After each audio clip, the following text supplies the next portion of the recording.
నా లైఫే పెద్ద ఫెయిల్యూర్ రా. అనుకున్నా సాధించలేకపోతున్నాను. వ్యాపారంలో కూడా ఫెయిల్ అవుతున్నాను. డబ్బు ఉంటే మనిషికి విలువ ఉంటుందిరా, డబ్బు లేకపోతే మనిషికి విలువే లేదు అని నేను నిష్కరించుకొని ఆ ఫోన్ పెట్టే.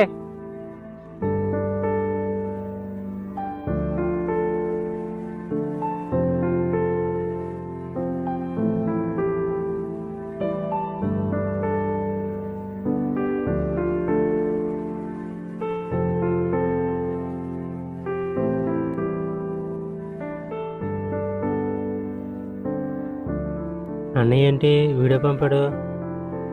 One has to fail. లవ్లో ఫెయిల్ అవ్వాలి, చదువులో ఫెయిల్ అవ్వాలి, వ్యాపారంలో ఫెయిల్ అవ్వాలి. ఎందుకు అవ్వాలంటే to see the kick of life. ఎలా ఎదిగాం కాదు, పడిన తర్వాత ఎలా మళ్ళీ బౌన్స్ అయ్యాం, ఒరిజినాలిటీస్ బయటకు వస్తాయి. ఫ్రెండ్స్ ఎవడో ఎనిమీ ఎవడో తెలిసిపోతుంది.